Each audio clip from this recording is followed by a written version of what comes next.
Saudara-saudari yang dikasihi oleh Tuhan Yesus Kristus, selamat bertemu kembali dalam program Arus Hayat Voice.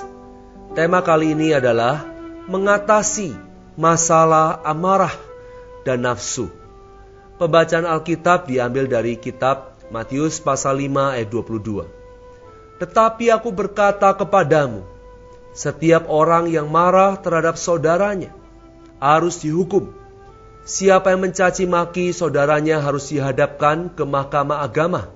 Dan siapa yang berkata jahil harus diserahkan ke dalam neraka yang menyala-nyala.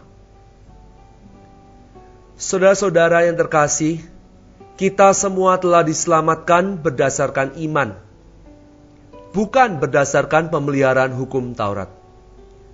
Namun, setelah kita diselamatkan, kita harus maju dan memperhidupkan suatu kehidupan yang memiliki standar moralitas yang jauh lebih tinggi daripada hukum Taurat yang lama. Ada dua hal yang merupakan masalah yang terutama dari hal-hal yang telah disinggung Tuhan. Yang pertama adalah masalah amarah. Yang kedua adalah masalah hawa nafsu. Perkara yang paling sulit bagi kita adalah menguasai amarah kita. Beberapa saudara yang kelihatannya sangat lemah lembut, tetapi begitu amarah mereka meledak, amarah mereka membuat mereka seperti kuda liar. Mereka bahkan tidak mampu mengendalikan temperamen mereka. Dalam ayat 22, Tuhan menyinggung bahwa kalau kita marah terhadap saudara kita, kita harus dihukum. Yang kedua, jika seseorang berkata kepada saudaranya raka, yang artinya adalah bodoh, tolol, tidak ada gunanya, suatu ungkapan yang merendahkan, maka kita akan dihadapkan kepada mahkamah agama. Dan siapa yang berkata kepada saudaranya moreh, yang artinya blow on atau dungu, suatu ungkapan Ibrani yang bersifat menghakimi, menunjukkan suatu pemberontakan. Ungkapan ini lebih serius daripada raka, ungkapan pelecehan yang sebelumnya. Ini menunjukkan bahwa Tuhan menghakimi. Tuhan tidak ingin kita memandang rendah seorang saudara atau orang lain. Boleh jadi kita tidak dapat melewati satu minggu atau satu hari pun tanpa memarahi orang lain, tanpa memandang rendah atau melecehkan orang lain, dan tanpa menghakimi orang lain. Seakan-akan setiap hari, kalau kita tidak marah, kita tentu memandang rendah. Kalau tidak memandang rendah, kita tentu mengutuki orang lain.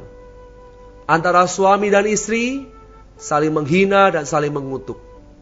Antara adik dan kakak, saling merendahkan dan saling menghakimi. Semua istri pasti pernah memandang rendah dan mengutuki suaminya. Dan suami pun pernah melakukan hal yang sama terhadap istrinya. Ini adalah suatu masalah yang nyata.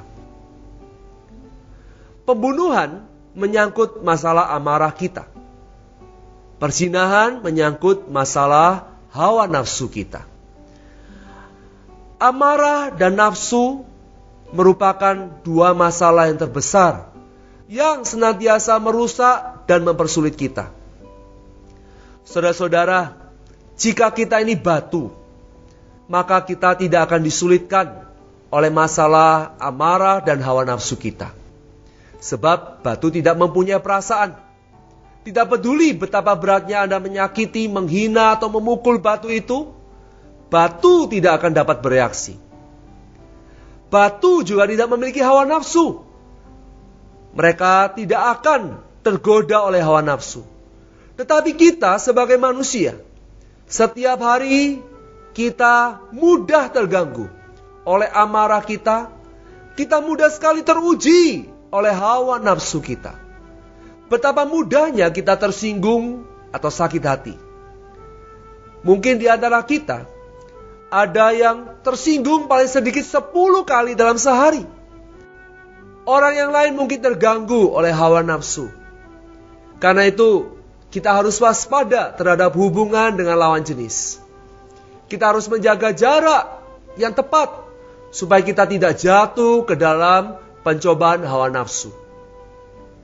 Saudara-saudara yang terkasih, untuk dapat memperhidupkan suatu kehidupan, standar kerajaan, standar moral yang lebih tinggi daripada standar hukum Taurat yang lama, kita wajib mengatasi masalah amarah dan hawa nafsu kita.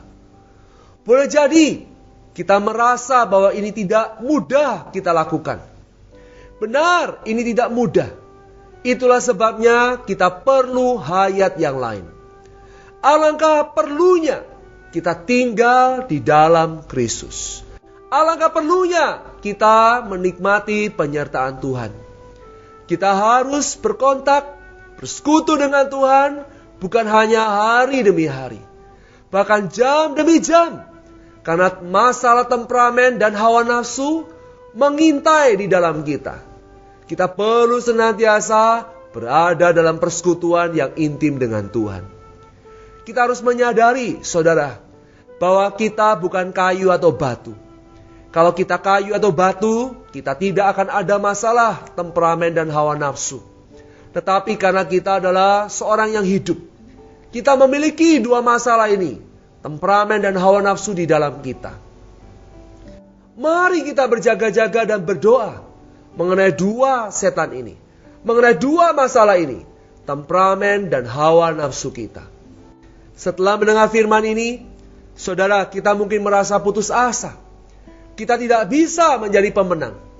Tetapi, saudara, kita seharusnya lebih terdorong untuk menjadi pemenang. Ingatlah, kita memiliki hayat pemenang.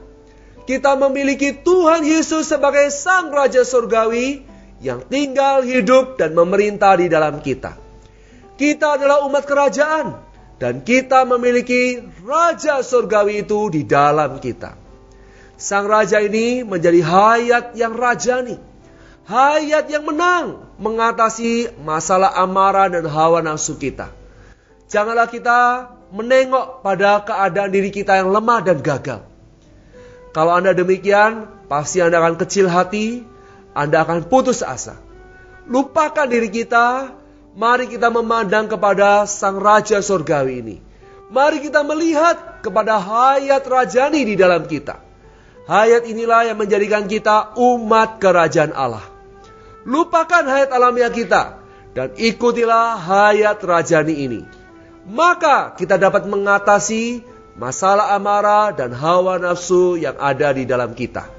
Bukan demi kekuatan kita sendiri, tetapi oleh Tuhan Sang Raja yang hidup dan memerintah di dalam kita. Mari kita berdoa. Tuhan Yesus, kami memuji-Mu. Engkau adalah Raja penyelamat kami.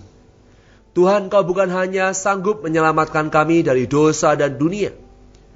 Tuhan, Kau terlebih sanggup membawa kami mengatasi masalah amarah dan hawa nafsu kami. Terima kasih Tuhan, Engkau hidup di dalam kami sebagai hayat kami. Engkaulah yang memampukan kami untuk menang atas masalah amarah dan hawa nafsu ini. Tuhan, kami rindu senantiasa dapat memperhidupkan hayat yang menang ini. Di dalam nama Tuhan Yesus Kristus, kami berdoa dan mengucap syukur. Amin. Demikianlah firman Tuhan. Sampai bertemu di kesempatan berikutnya. Kasih karunia Tuhan Yesus Kristus menyertai kita semua. Amin.